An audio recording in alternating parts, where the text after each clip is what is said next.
What is at stake is more than one small country. It is a big idea, a new world order.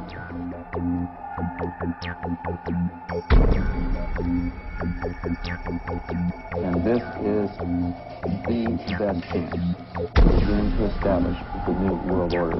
К новому мировому порядку.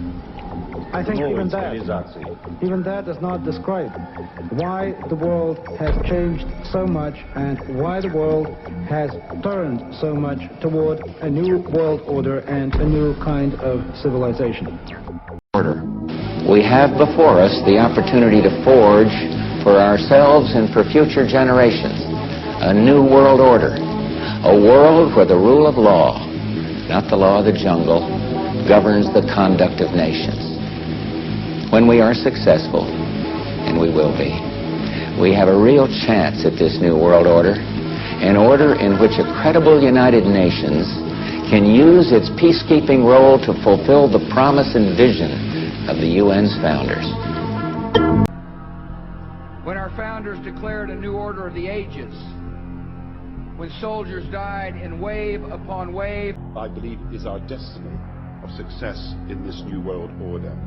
So, in conclusion, ladies and gentlemen, a new world is emerging. It is a new world order with significantly different and radically new challenges for the future.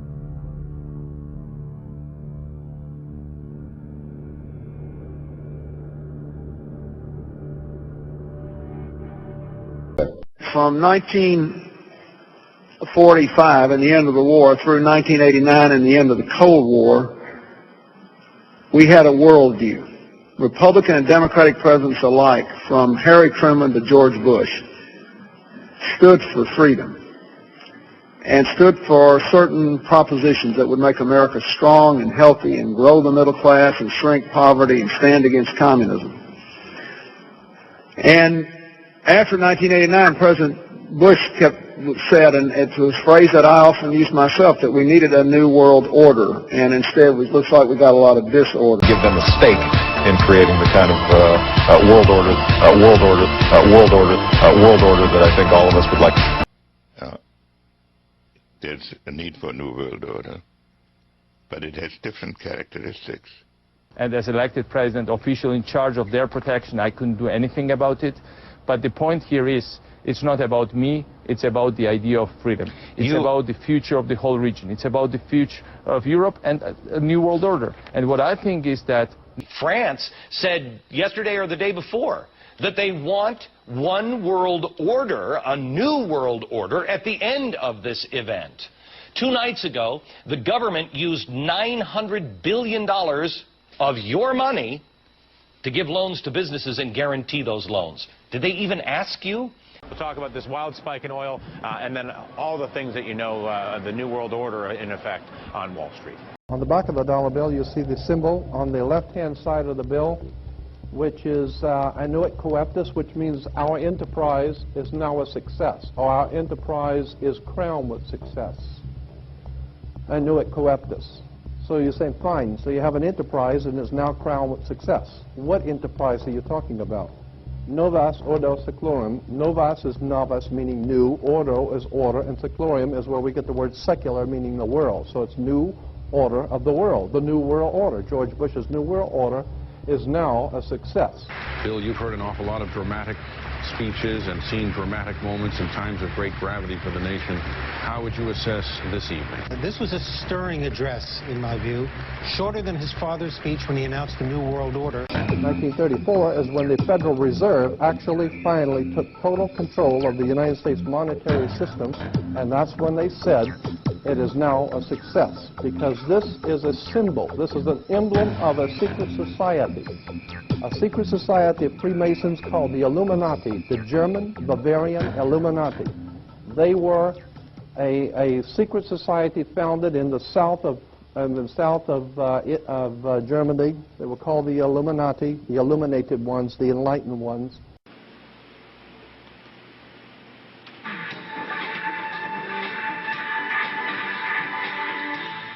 What was that?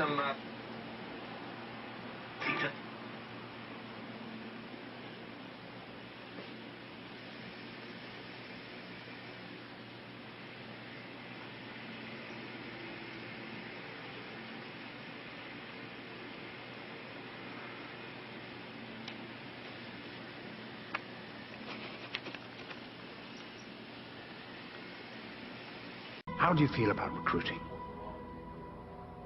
Recruiting for what? An organization for a new world order. How's Paris? I don't want you to smoke anymore. Next thing you know, they'll stop being rude. Yeah, welcome to the New World Order. When I've mentioned a New World Order in school, the teachers and the faculty laugh. They literally call it a conspiracy. Even though it's been admitted, it's a conspiracy. But now I'm taking American history. Here's my book, American History. And as I was looking through it today in class, I came across something that we will be learning about. America in the New World Order. You can see that, I hope. 1970 to the present.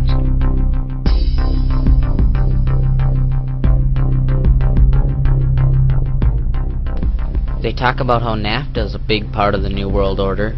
The one thing they should talk about is the NAFTA superhighway, but they don't dare mention that in our history books.